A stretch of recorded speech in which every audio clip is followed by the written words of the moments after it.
And welcome to another edition of the Best of Three podcast, the Roland Garros Edition. edition. Well, I love it. edition, yeah. This is our this is not the Roland Garros edition, but one of the Roland Garros editions. I'm still Alvin. That's still Tori.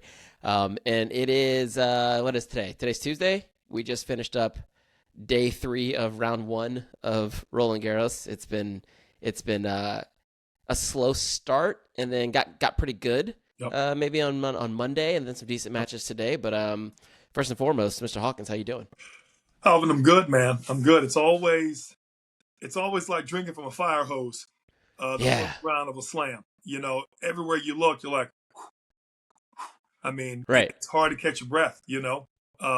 Very, very. I'm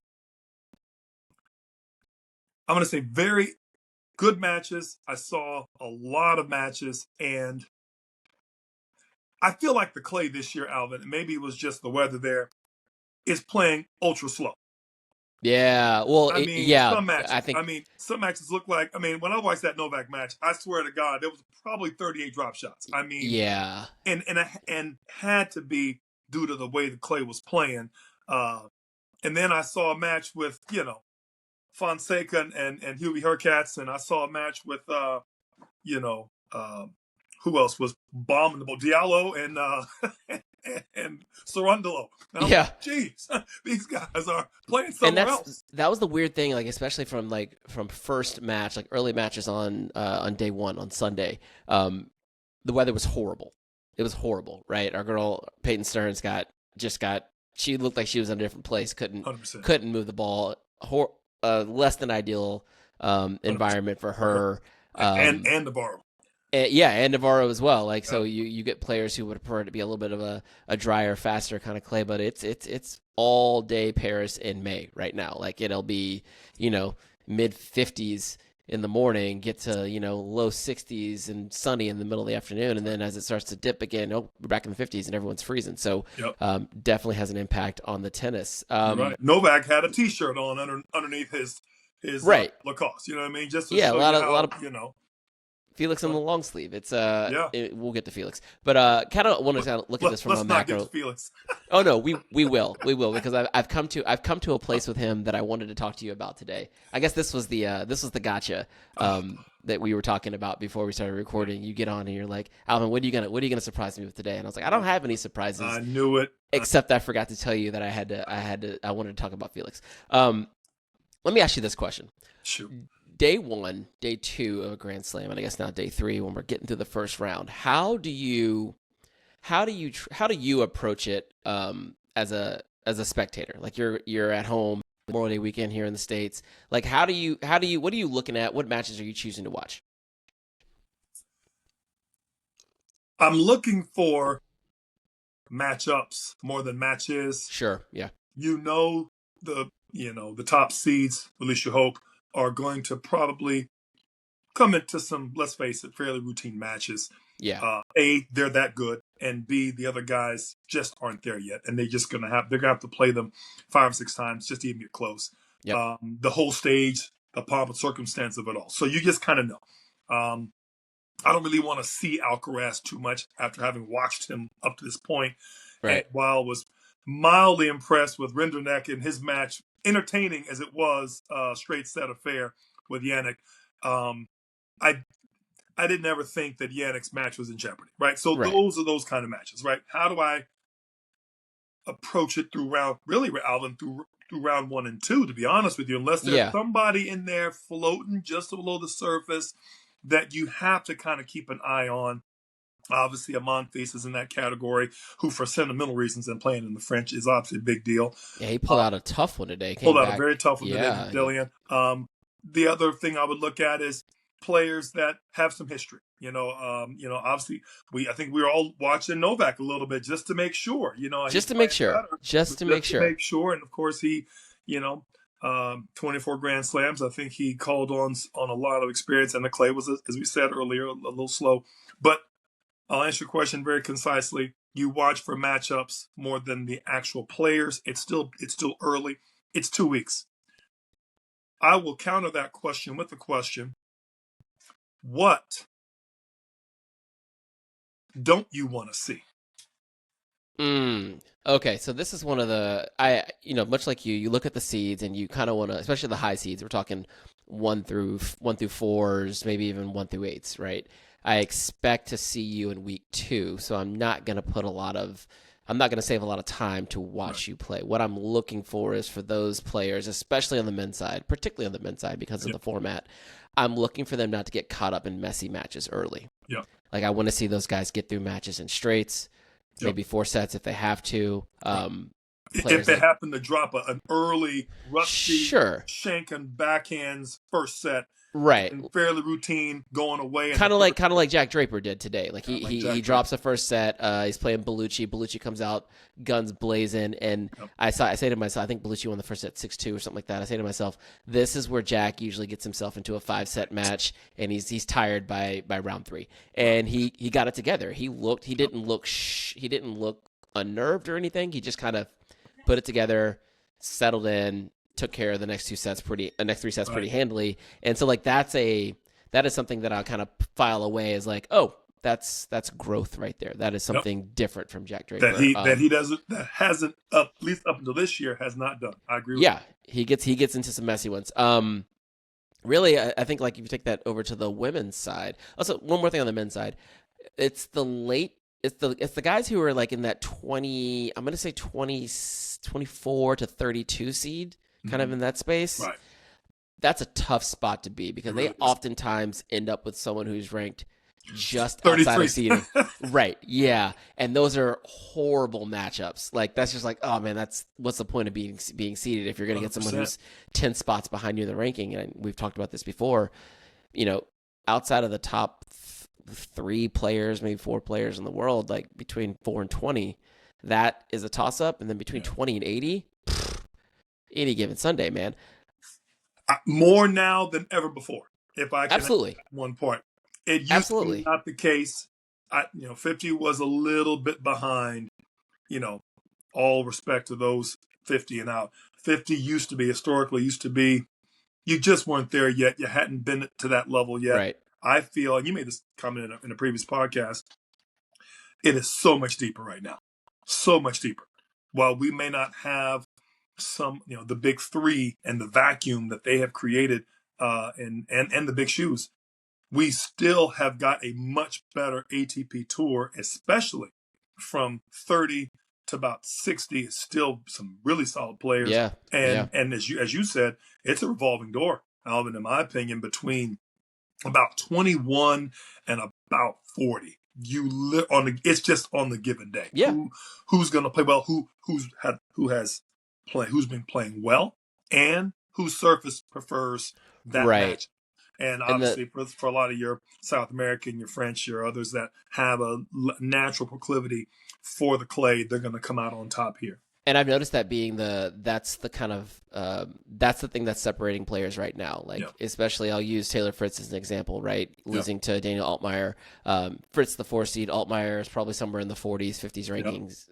But he grew up on clay. Yep. And he's a big guy. Like, you take away clay court is the ultimate neutralizer in the men's game, especially. Like, it requires you to do more than just go through the court. You have to do it all. You have to have it all. And I think it's one of those things that really just starts to show some of the deficiencies, even at the top of the game, with someone ranked inside the top 5 who still is like, Taylor's been a little rusty lately, but hasn't had the best year, not really backing up the ranking. And he's a go-through you kind of guy. And so on a surface like clay, a thick red clay like we have in Roland Garros, and then on a dark and kind of wet day, you're going to need to do other stuff. That's quicksand. And for Taylor Fritz, unfortunately for him, it was quicksand. Yeah. Yeah. And so that's kind of that's kind of what I look for in the first week, like who can get through easily the top seeds, and then for matches I want to watch, I'm going to pay attention to those kind of closer in rankings, like someone who's in the late 30s in the rankings through the mid 50s. Those make for really good matches on the men's side. But I want to kind of go back. Hold on, I'll cut you off. What were you going to say? No, go. I was going to say I saw one GMP. Playing Bergs. I mean, I thought, just to your point. I mean, that was a fun match. That was a great match. That was a fun Dare match. I say, the best match, the most complete match I've seen GMP play to date. I Yeah. was happy for him. It was great to see. And Alvin, he was smiling. You could see he was enjoying himself. Yeah. I have to tell you, not just was he hitting the 1A solid, he played complete, Alvin. Drop shot gets, feel around the net, came to net. I mean, had his return inside the court finally on the returns. I'm like, Giovanni, He's getting better. What a novel idea. On clay, and I wouldn't expect him to play well on clay. This is the thing. Like when I saw him in person when I was in Paris for the Masters event in October, I guess it was, and that was one of my big takeaways. Is like he moves a lot better than you think he does for 6'8". I think he is. The guy's moves fairly well. He's not clumsy. No. He can play. He's not like one of your. I mean, he is a serve bot, a bit of a serve bot, but can also move himself around the court a little bit. He brought a couple of 120s on second serves, and I was like, oof. He reminded you why he is. Yeah. But the 1E, I was more impressed with the 1E on the run, slice down low on when Berg's coming to net. Bottom line, I was impressed. To your point about one of the guys in the outer, because those matches not only more evenly matched, they're truly toss-ups. I want to say, didn't he won that in 4 sets, and I'm gonna tell you, Alvin, it was fierce and contested, especially for sets 2 and 3. I thought that was a good match to watch, and quite frankly, I was very happy that I caught that match. Yeah, that was a good one. GMP.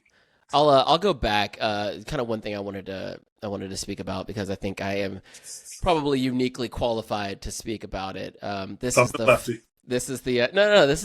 first year that here in the United States, the Roland Garros is being broadcast by Warner Brothers Discovery. Right. Big name Warner Brothers Discovery. Yep. What that looks like to fans watching on TV, it's going to be TNT Sports. And it's the other subsidiaries like True TV and TBS, and then HBO Max. And I've had many people reach out and like, oh, how am I supposed to watch this? How am I supposed to watch this? And I often feel like, kind of a peek behind the curtain here. Right. In my professional life, I have a pretty long, relatively extensive history in sports media and technology, and have spent time working for Warner Brothers Discovery. So on both the right side and the technical side of delivering streaming sports to users, to fans. Yeah. And so I often sympathize with people when they're having a tough time just trying to find the thing that they want to watch on television. Because I've been there. So the easy part is, pay the $20. Yeah. Get Max and stream it on Max, because Max has everything. Shout out! I sent a text to my buddy Trevor, who's the art director for Max, HBO Max, and the imagery throughout the experience looks fantastic. They've done a really, really good job of making it visually appealing, from the kind of the hero images in the scorecards all the way down to the score bug on within the broadcast. Like, it looks good. Right. My buddy Chris Brown is in charge of production on that side, so kudos to a lot of my former colleagues who are doing a really good job on that product. Now, let's get to the part that still ticks me off. A year ago, I gave my input when I was with Warner Brothers Discovery to some of the brass, like, hey, we got the French Open. This is great. Here's how you don't mess it up. Right. And I put together a deck. I presented to them, this is how we could do better than others have done. If you want to do better, this is how you could do better. And I will say there's one thing that no one does a good job of. Please show me the score when I'm looking for matches. Oh. It's my biggest pet peeve is that I want to know what match to watch, and that is generally based upon what is the damn score in the match. 100%.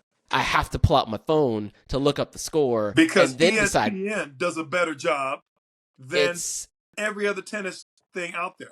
I could not agree with you more. It's my biggest pet peeve, and I understand. I understand that it's difficult, and I understand why it's not there.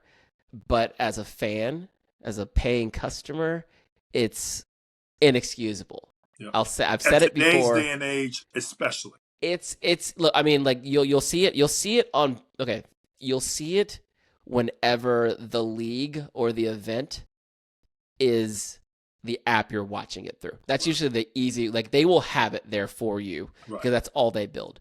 If you talk about as a rights holder selling your rights to, let's say, ESPN or Warner Brothers Discovery, right? You are now just essentially pumping your stream into their system, and their system's not built to show running scores all the time. Right. That's effectively how it comes out. It's a lot of work to show scores, but I think the work is worth it because I'm salty, and I know other people are salty as well. Off soapbox. Preach. I'm done. I had to get that off my chest. More of a gripe than a. It's personal with me because I know how it works. Yeah. And I have a feeling. And I own a tennis player. And I think that counts for something. I feel like they listen to my presentation. They're like, okay, that's a good idea, and then they just put it in the trash can and said, we're gonna do exactly what we always do. And I was like, all right, you're gonna F it up, and oh well, whatever. What are we gonna do? So yeah, that's kind of my gripe there. I said we were going to talk about Felix. I had a good long look at Felix today. And when I watch Felix play tennis, Felix is the kind of guy who would excel at playing the wave. Like, he can do everything. He just runs around. He has every shot. There are no true deficiencies, technically, in his game. He can do everything. I was watching today, and I was like, I want to talk to Tori about this. I feel like Felix plays tennis like he has no idea what shot is coming next. Like, ever. Ever. His feel for the game is lacking. I think that's what it is. Like, I'm watching him play Matteo Arnaldi, and it's like, oh, Arnaldi's relaxed. Yep. He's playing the game. Felix is really good at hitting balls. Yep. Thoughts? I want you to clarify. You made a very, I'm going to say, a misleading statement. Okay. You said, I understood you to say, he has no idea what's coming, which I equate to reads. And then you said feel for the game. And I think Felix has too much feel. I think he has, if anything, he has, again, we're talking about a characteristic, you're talking about a construct. Help me understand specifically your point so I can know Felix, it feels like Felix will hit a ball, and then, generally, okay, you hit a righty hits a forehand, cross-court, he's in a cross-court rally, you're going to continue to shade over a little bit, right? And you know that if your ball quality drops, you need to probably return closer to the middle to cover your down the line now, right? Sure. That is reading your shot, reading your opponent's court position, right? Sure. That type of reading is what I'm talking about. It oftentimes feels like shots come to him and he is surprised that they were hit there. Okay. And I'm watching it and I'm like, how can you be that surprised? That where else did you think he was going to hit that ball? Like, where? It's not, when I say, that's what I mean by feel for the game, not his feel with his hands. Sure. I'm with you. Yeah. I took exception to the term, but I knew what you meant. I wanted you to qualify it. Okay, yeah. So that's where I currently sit with Felix, and I feel like there are just a lot of players, especially here on clay, who are going to expose that. Like, it's all about feel, like feeling your way through the point, through the match, around the court. Let's make sure we put past tense on Felix, because he has feeled his way out the match, out of the tournament. Yeah, his clay court season's over. Is officially now. Yeah. Early days. TH went through what used to be called the USPTA, and they got a book, man, thicker than what's the big Encyclopedia Britannica. Encyclopedia Britannica is a great one. It's not that thick, but I'm mentioning it for comic effect. There was a whole chapter on the 3 R's: ready, read, and react. Yep. I thought I had not, up until that point in time, understood it to be in such an acronym, so to speak, and it was there, and I said, oh, there you go. Yep. we of course shorten it to reads, right? But what we're really talking about is the judging, the quick analysis of the impact or effect of your ball on something or lack thereof. And of course, how that now allows you to build, defend, or obviously, neutralize said ball in return. Now, I hear you. I feel that Auger-Aliassime is and has been for some time underhitting and too conservative. So he's always second guessing himself. I don't like him for that reason. And I always felt like he has all the firepower, but won't use it as much. And I feel like someone, up to whatever point, has been in his ear constantly about point play, managing points, hugging the baseline, making sure he goes for the right shot. And Alvin, the brother's got to be about 6'3", 6'4", if not, if and with a huge serve. Yeah. And I'm watching for years now, almost 10 years. I got to think about watching Felix. The brother hits a good 8 years. 10's too far. 8 years, 7, 8 years. I think he hit the scene in like 2019, 2020, somewhere in there. So yeah, I was going to say it had to be maybe even further back than that, because I remember when he first came out, I was still at Windward at the time, and that was easy a year or two before pre-pandemic. So let's just say 7 years. Yeah, okay? I think that's a safe bet. What you used to see as potential, you now see as a liability. I don't think he's the V8 that has been kept at the speed limit. He is the Porsche that has never drifted a little bit on the and caught a little bit of the outside of the lane. He just has never opened it up fully. I see it as lack of confidence and lack of identity. Now, you call the identity one is because that's the effect. But I think his identity of his game has always been murky, and that's why in big matches he's always endured them, gotten through them, and quite frankly managed them. And when you got big game needs to show up on big matches. Win, lose, or draw, you got to hit the ball, and that should be what you default to at a certain point, assuming you're not 5'6" and run every ball down. And he's not built like Holger Rune. He needs to hit the ball, and that should be what he defaults to. He's got, to your point, he's got volleys, he's got back, he's got it all. He's got it all. Why hasn't he used it more to his advantage? That's what I see. He does, for sure. I think that's a good point. He does live between gears. Like, it's like he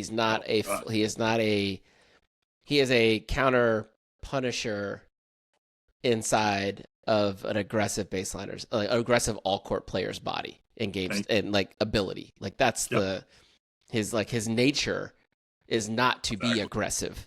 Exactly. Which it shows up in his game. He went to the Porsche dealership and got an automatic.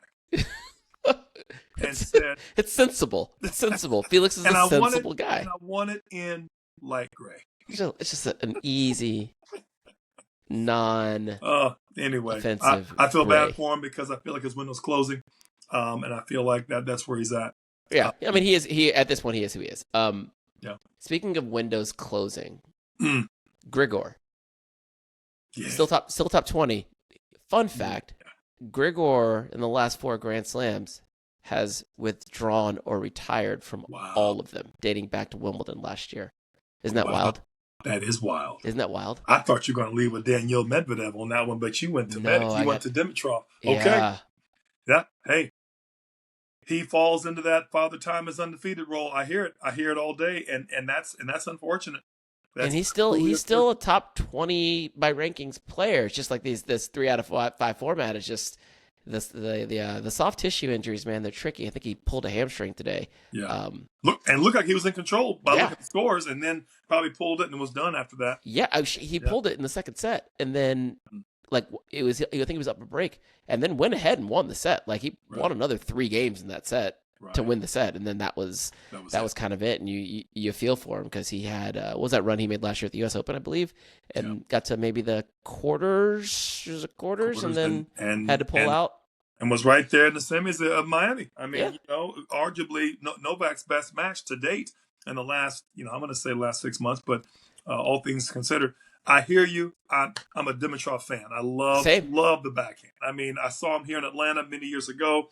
Sko actually played in that event over at the Gwinnett Convention Center up here, not too far from where I stayed. Okay. Yep. Thought that was so I've seen him. I've seen him in person. I've seen him and knew that he was going to be or so we thought at the time, the second coming of Sir Roger Federer himself. Yeah. I mean, and just, but first of all, hope he, as you often say, he's watching the podcast, so hope he gets better soon. That's my guy. That's my guy. We are not throwing any proverbial clay on that casket anytime soon. Like Novak, he can be done whenever he wants to be done. But it is sad to see him exit the tournament, especially in that fashion. He was playing some pretty good tennis. I want to talk about Daniil Medvedev and what is really what. See, I had that one written down, and I was gonna casually just kind of glance past it because okay, so he loses to Cam Norrie today, right? Was that in 3 or 4 sets? It was 5. Okay, so he did kind of get back into it. I don't know, Cam's tough. Like, and he's playing better as of late. Like, and Medi's not a natural clay quarter. Was 2 years ago. Yeah, so was Medi's. So was Medi's. Cam's from England, and Cam loves the hard court and the grass. This is clay we're talking. Yeah, his game. Russia. Okay, if all things are equal and they both prefer hard courts, right? I would say that Cam adjusts better to clay than Daniil does. And I already told you, I don't expect anything out of Daniil Medvedev these days. Like, I think he maximized his potential, and he had a really solid 4-year run. I mean, I hear everything you're saying, but you're not listening to me. You hear me, you're not listening to me. Cam Norrie. If you told me he went out to a feast, up and comer, if he went out to a Sarundalo, way better move on to clay. You told me he went out to, I'm going to give you another good one, Casper Ruud. I'd be like, Alvin, you're 100% right. You're talking about the guy against a lesser guy who's the same. I'm talking about a guy who also lost to Lerner Tien in Australia in the second round. What are we talking about? What do you expect from him? And I got roasted on my Lerner Tien prediction over Zverev. I think everyone jumped on that one. I was wrong. I was wrong. As they should have. I was wrong.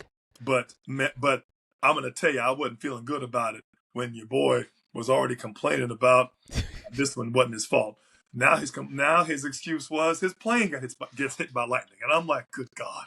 So just don't say nothing. Grind through the tournament, keep your mouth shut, and just show up in the semis, beating your chest.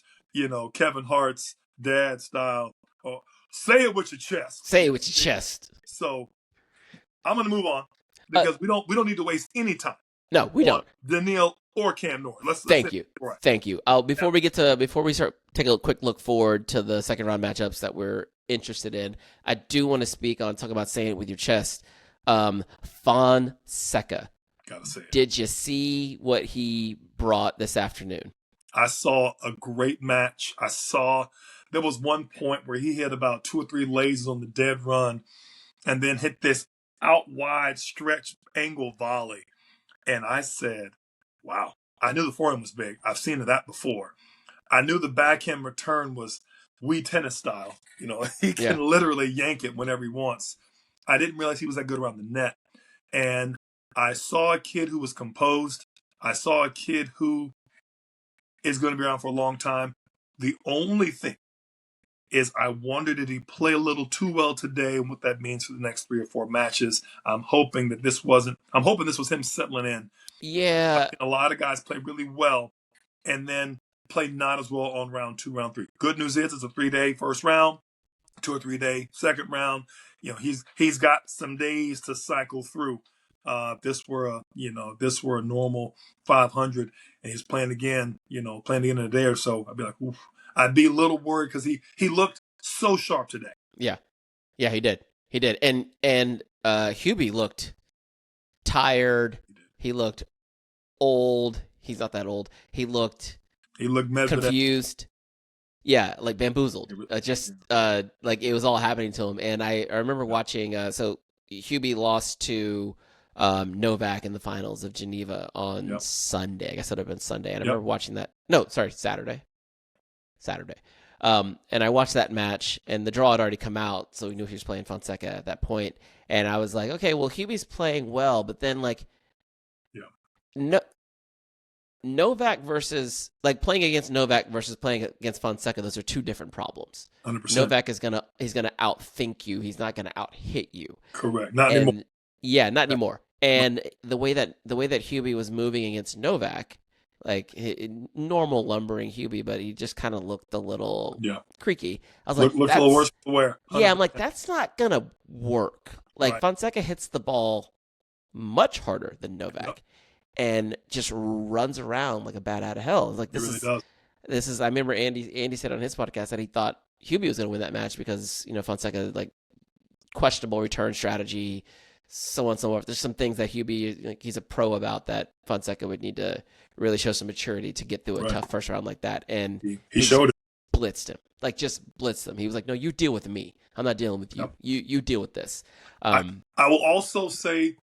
He managed his first serve finish very well. Hit a ton that his good little hard slice body.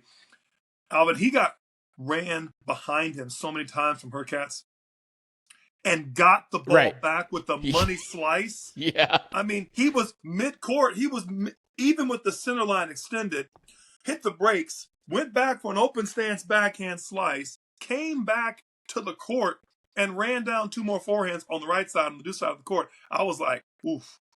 He moves very well on the clay. Not good, very, very good. And I was impressed. I was impressed with his movement. I expected being from Brazil, but even still, I was impressed. So I would love to see the young man put a couple matches together. That was a great match for Yao. Looking forward to seeing more of it. There's just one more match I have to put my highlight personally on. Yeah, give it to me. My main man, Arthur Fils. He came through strong with a good match against Nicolas Jarry. I told you it was going to be a tough match for him. I was not looking forward to that one because Jarry is one of those guys he's just a veteran. He can play. He takes pace well, and I was worried that if Fils has one of those off-serving days, he wouldn't take care of business. And Alvin, I was one part relieved and one part he re-instilled confidence in me with his level of play. Went for some shots. You heard it right here, Alvin. He has very similar attributes as Felix Auger-Aliassime. And I was happy to see when the moment mattered, he went for some shots, tagged some down the lines, ripped some backhand returns instead of just laying up with the old backhand bump. And I was very, very happy to see that, especially against Jarry, who can come forward. You know what I mean? Jarry's he's no stranger to upsets and no stranger to playing top players. So I was worried about that match as well. I was happy to see Fils through. I think he won in 4, but it was a very good. Yeah, he did. And in true French fashion, as it says along the ring there on Philippe Chatrier, I think it's victory belongs to the most tenacious. And I feel like there were lots of instances over the first few days where matches were tight, and those who actually not necessarily went for it as far as overhitting, but felt going through as opposed to waiting 100%. In those tight moments were 100%. Rewarded. GMP. I mean, I'll give him a little bit one last shameless plug. Went for shots today, Alvin. I mean, went for shots. Had to. You know what I mean? Yeah. And had gave him a lot of credit. So good matches all across. I thought it was a very solid first round. Of course, I didn't see everything, but it was from what you can't, right? Yeah. Pick your spots. Yeah, exactly. So very, very good stuff. What about? Go ahead. Speaking of your boy, I want to kind of look forward before we switch over to the ladies. All right. Second round matches. A couple of them that I jotted down that were interesting. Speaking of your boy Artur, he's got Jaime Munar in the next round. Not a proper clay quarter. Yep. A proper clay quarter. That will be, I think, as if Feast is going to matriculate his way through this draw and maybe start holding up his seed and and threatening for more. These are the types of sharpening matches that you look for. Yeah. I'm also looking forward to Alcaraz Marijan, actually. Okay. All right. Because Carlos, you like Marijan. Yeah, I do, and I know Carlos as a player, owes him, not this per se, but yeah. Carlos owes him one, and I feel like Fabio beat him last year, Rome, maybe Madrid, one of those two tournaments. Yep. He uses the drop shot more than Carlos does. I'm not kidding. Like it's in his A package, if you will. So that's gonna be a fun one. I'll keep an eye on that one. I generally keep an eye on Carlos when he's playing. The match I'm looking forward to for, sentimental reasons is Tiafoe and Carreño Busta. Okay. That's going to be one to see. Carreño Busta's obviously Francis needs to win that match. Of course. He needs to. That's the match he needs to win. 100%. 100%. And the other match that caught my eye was, where was it? I was just looking at it. Obviously, Monfils and Draper. That's anybody can work the French crowd. It's going to be, you got Monfils and you got Jack. Oh, I got Jack. I'm not. Jack should, but again, it's going to go 4 or 5 sets. I mean, you just. I hope not. Not for Jack's sake. Yeah, no, not for Gael. Gael's the old one. He just played a 5-setter. Won't matter. He'll be drinking Coke. He'll be drinking a Coke on the side. At some point, it matters. He'll be drinking a Coke on the sidelines like he was. In that U.S. Open. Oh, God. Gael is going to rope Jack into that bullshit, isn't he? He is. He's never going to be out of the match. I mean, let's be honest with that. Right. We know that. And the French crowd won't let him not be. It'll be a night match on Chatrier. Oh, God. It's going to be bad. That's the match I'm looking forward to. And, I don't really see much in this one here, but, you gotta throw a little bit of love old school for Richard playing Yannick. Oh, that'll be cute. Yeah. What I mean? Nice. It'll be hopefully a little swan song for that'll be nice. There are two more men's matches that are just kind of tennis nerd matches. Okay. Yuri Lehechka is playing. I knew you were going to say Davidovich-Fokina. Yeah, that's going to be a great match. I don't know what Davidovich-Fokina is seated, maybe like 24, 26, but Lehechka is like one of those like right outside of being seated. 34 like, probably. Right? Yeah, it's going to be a good one. That's going to be a really, really good match. I hope the weather's nice and I hope it's during the daytime because that'll be a nice one. And then Jensen Brooksby against Sebi Korda. Saw that. That will not be straightforward. No, but I have to give my love to Sebi on that one just because. But I hear you. I hear you on everything that it means. I'm gonna stay away from predictions. I just feel like it's bad business. I don't want to be in it. I don't want to do it anymore. I'm just saying that match is much closer than the rankings. Oh God, of course it's closer. Much closer. There's no doubt about it. And I mean Jensen won. He won. I mean it's a 250. But he won a 250. He won Houston. He beat Francis. He beat Tommy. He beat all those guys. He deserves to be there. Yeah. I'm just hoping that a little bit of experience for my sake. I'm hoping that Mr. Sebi Korda, gets through. I was very happy, speaking of Americans, that Sir Benjamin Shelton took care of business, albeit in 5 against Sonego, and I was very happy that he, wrapped up his next round against Gaston. Because no, they didn't play. Gaston withdrew. Well, to my point, even better. Yeah, Gaston, even better. Because when you start running up against the French in France, buddy, that can always be a tough situation. So I'm happy that Mr. Shelton is through. That's all I can say. Yeah, that was nip tuck. That was a professional win. Like that was a professional win. Didn't have his best stuff. There were some ups and downs in that match, as you would see in a best of 5. But yeah, that was and they always match up well. Like they tend to bring the best. Also, the head-to-heads they had. Let me say this: I like it when a player gets through early in the slam and isn't playing his best. That's my knock against Yao. I thought Yao played pretty sharp today. He's still young, so he has a few good days in him, and he's fresh, playing off of adrenaline and just playing off of just why can't I do it, right? But the more a guy struggles a little bit, not too much, but struggles a little bit to get through and just plays good enough, and you know he can play himself into the tournament. I like those kind of guys going deep. I really do. And that's fair. That's hoping Ben gets through.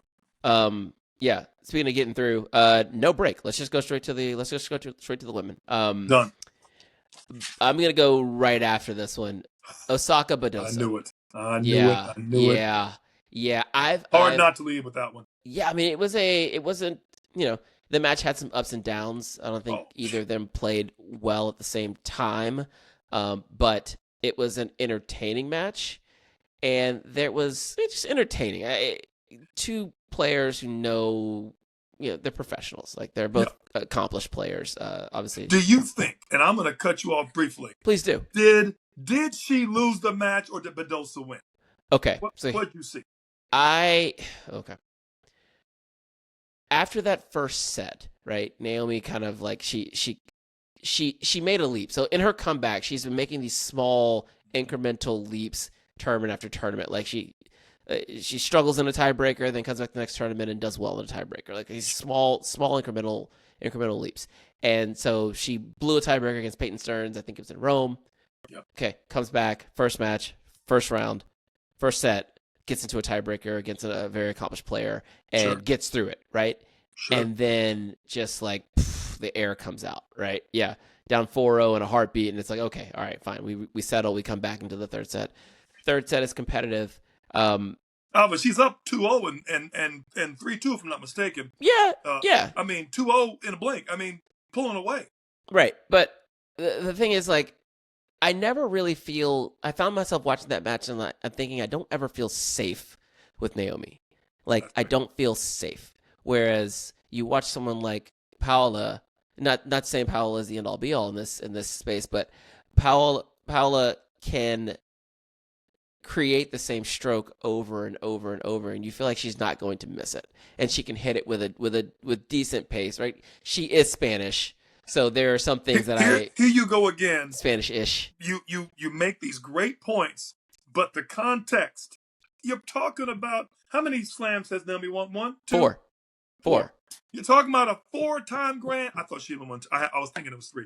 There's 2 of each. 2 Australians, 2 U.S. Opens. She's won 4 slams, and you're comparing the 4 slam winner, although with a break and with the young one, with Badosa, who's yet to win any. And your point is so spot on, but you're comparing it to Naomi Osaka. And I just, for clarity, I just got to have you explain it. Here's the thing. Okay, and this is where I got to. What is it about Naomi in this comeback that is missing? What is wrong? Like, everyone's like, okay, what's wrong?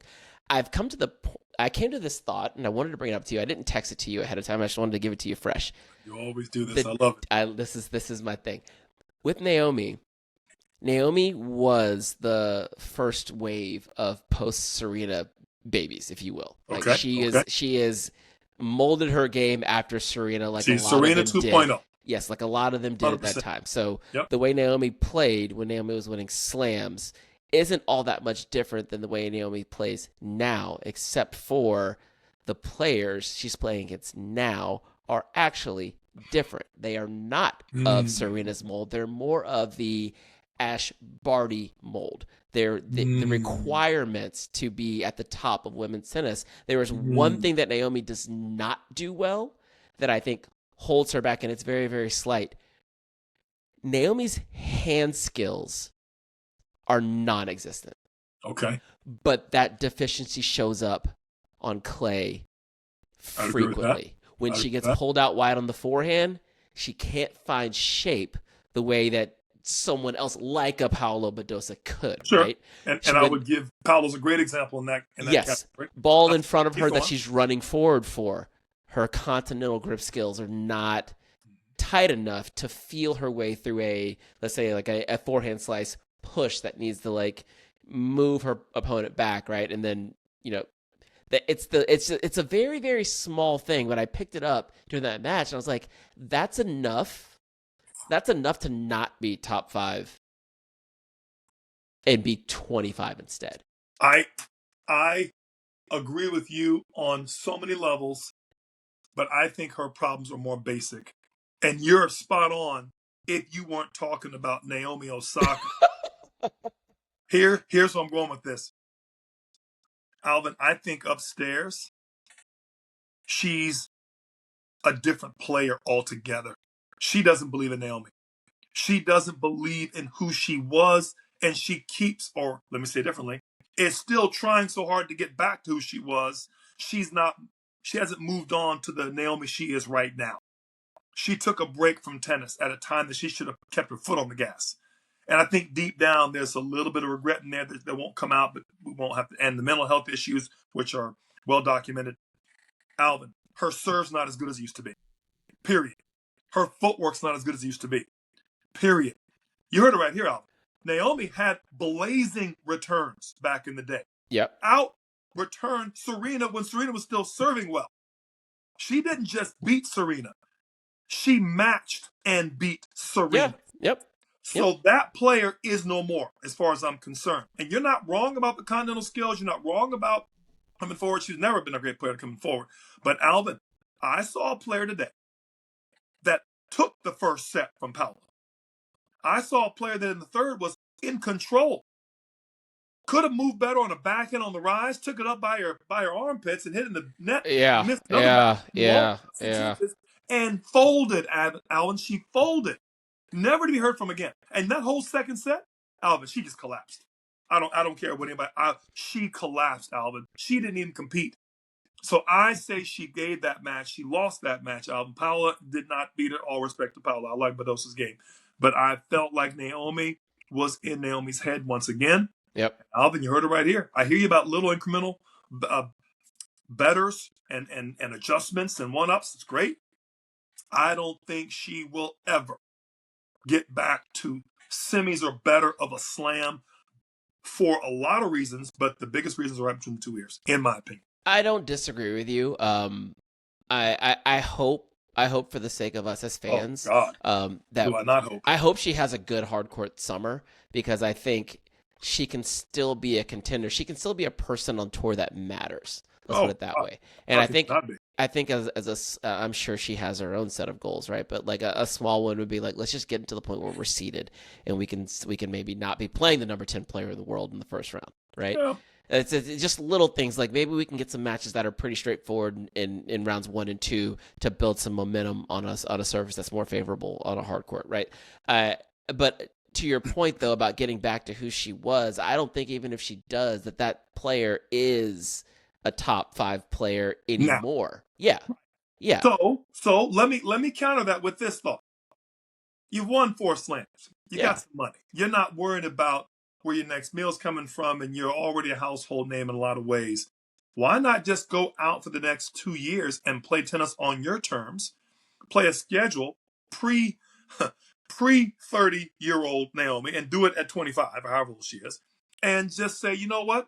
I'm going to take my shots, period.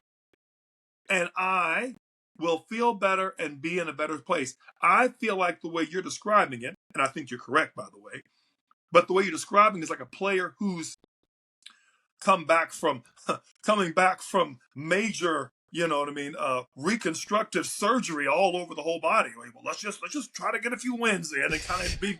Well, I hear you, but you're talking about a 4-time. Sure, but the why doesn't bang the ball. The why doesn't matter. We're saying the same thing. I mean, she's playing her. She wouldn't really do anything differently if she viewed it the way you're viewing it versus viewing the way that I'm viewing it. She's going to play the same schedule regardless. She can play the same schedule, but I would like to see her play to win instead of all this, you know, because it's almost as if she's trying to get back. Sure. Never get back. Like you said, she's a 4-time Grand Slam champion. I'm just saying. That's enough. Wait, too much. That's enough. Let me tell you the match that I thought was a pretty good match, and I was really excited to watch, was your girl, Jasmine Paolini. I watched that Yuan match, and I got to tell you, Yuan came back and made it a match. Jasmine didn't play her best, but I'm like, you heard it right here. It was entertaining. It was fun. It was well contested. And it showed me that Jasmine has very, very solid reads, very solid, high percentage but aggressive shots. And Alvin, I always thought her forehand was kind of her go-to. Mm-hmm. Her backhand's not too bad. Her backhand cross, taking it early. I know she can hit it down the line occasionally and then have a good stinger, but Alvin, she stepped up a couple times and hit through. You're talking about a girl 5'2", Alvin. I don't care how tall they say she is. Jasmine Pelling is 5'2". She's not tall. She's untall. She ripped the backhand through your girl Yuan, and I was like, wow. Yeah. She's got a backhand forehand. And her serve's gotten better on the clay. Yeah. You know, one of my favorite things about clay court tennis is the sound. Specifically the sound of sliding into a ground stroke. Sure. Even more specifically, I really like when people slide into backhands. It's a beautiful thing. It is. And I noticed during that match, and a match that was on either at the same time or right before, Donna Vekic was playing Blinkova. Yeah. And the ability to slide, you know, we talk about this kind of like it's this thing like, oh, you got to be able to slide on clay, but I think it's even more specific than that, and we'll go deeper, right? The ability to slide is the Mendoza line between those who can and cannot play on clay. Right. But there's the ability to slide off of both feet. Both feet equally. Yep. And that's not just sliding to the forehand, sliding to the backhand. Because if you're a right-handed player and you slide to hit an open stance forehand, that's off the sliding onto the right foot, right? 100%. I'm that type of player. I slide right-footed either way. Yeah, but then like some players go out to the backhand side, yep. They can't slide on the left foot, like hit the open stance backhand, but they can slide on the right foot, like hit the slice, right? So those are very different things. Like you need to be able to slide on both feet equally. And I noticed in that match against, is it UN? Is that how they pronounce it? Yep. Couldn't slide to save her life. No. It was bad. It was bad. Props to her for taking a set off of a top 5 player without 100%. Being able to slide and struck her way back into it. Yeah. But to my point, Jasmine wasn't playing as well as she could have.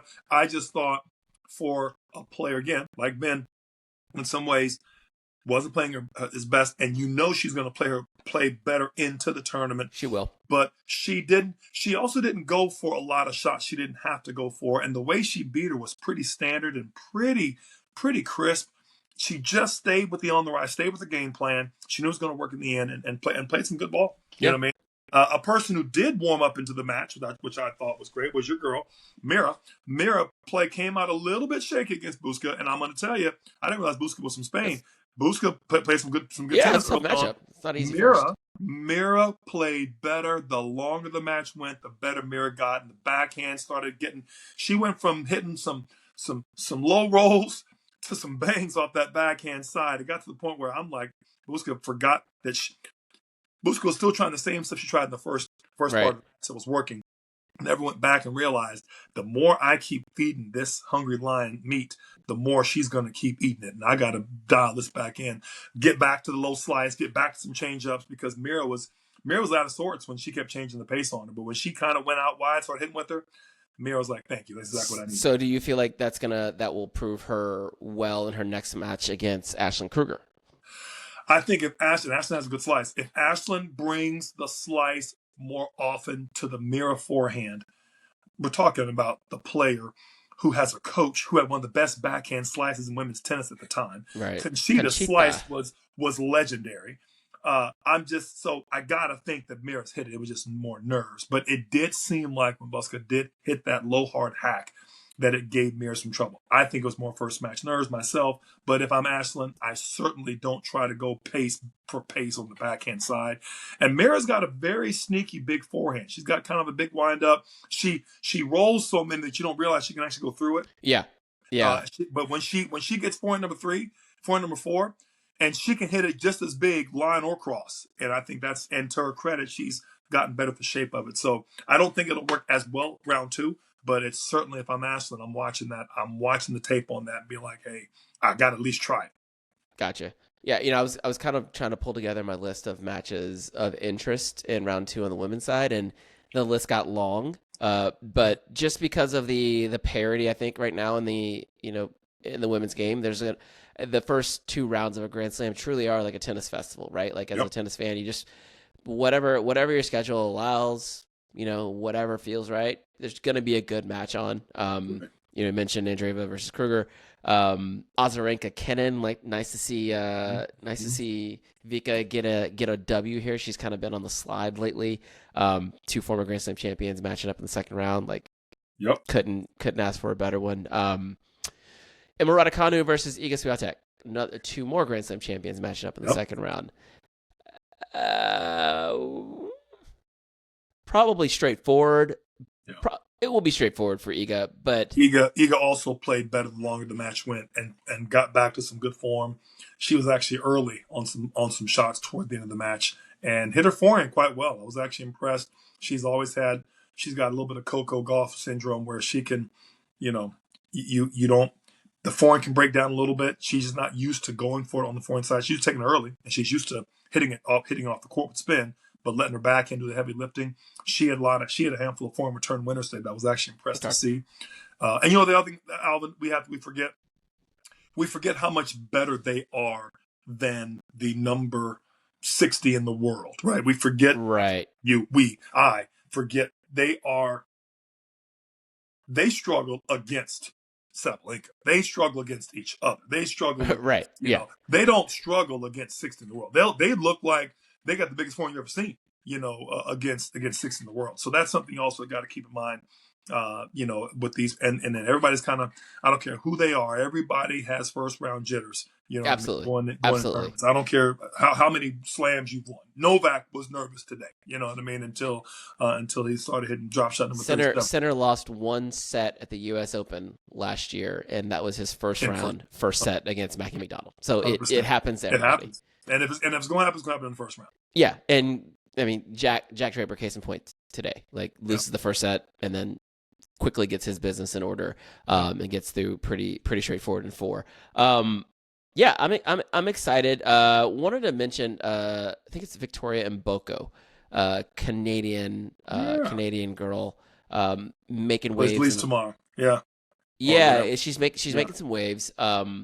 She took a set off Coco in, was it Rome? Rome, second round, maybe something like that. And then qualified here, and she's breaking folks. Plays Lease tomorrow. Maybe it's tomorrow. I don't remember. But one of them is going to be in the third round of a major again. Lease had her run in Australia, but that's interesting. I think she's one to watch. Yep, I agree. Plays a lot of fire. Some of all the brothers coming out of Canada. You know what I mean? Diallo, I'm like, you and Aaron need to move up to Canada a little bit and bring little Ash and Gigi up there, and have them hit some balls and just put a little maple leaf next to the situation. Just a little bit. I got no problem with Canada. I love Canada. It's a great place to be. But yeah, those are kind of the matches I'm excited to see. Collins, Danilovic will be a good one. Keys, Bolter. We're getting Alicia Parks. Speak to it. Atlanta, Georgia. So she beat up on Muhova today. Was it in 3? It doesn't matter. She did take care of her. Alicia is starting to get it together. She's starting to get it together. You can start to. I don't remember how she did at Australia, but she's from Atlanta. Yep. I know the locals are very proud of her, expecting a lot out of her. For sure. Taking down a 14 seed. Muhova hasn't played much lately, but still a win's a win. Win's a win, and especially a player at that level. That player ain't trying to lose, and they're not going to lose by themselves. They're not going to give you any help. Right. You know what I mean? Certainly that was a good win for her. Yeah, fantastic. Arguably not her best service, and she's not playing at her best, but that don't mean nothing. It's a big W at the end of the day, and she's into her second round. Great match for her, and very happy for her to get through. I have not had the chance to meet the young lady yet, but I've heard good things about her. My boy Chris Hill speaks very highly of her. Okay. I can't wait to meet her one day. And Alicia, if you're watching, good luck in the next round. You got ATL pulling for you strong. Nice. I think that feels like a tidy review of the first round. I feel good about that. Maybe we make plans to get together again after second round. Yeah, I think we start to get into the once we get into the third round, it's okay. Loosen up the shoulders a little bit, open up the chest, and we're gears. Yeah, we're into this bad boy. But yeah, it's a fun tournament so far. Yeah, I got nothing else for you. Same. If you're good, then I'm good. All right, best of three. We are out. Peace.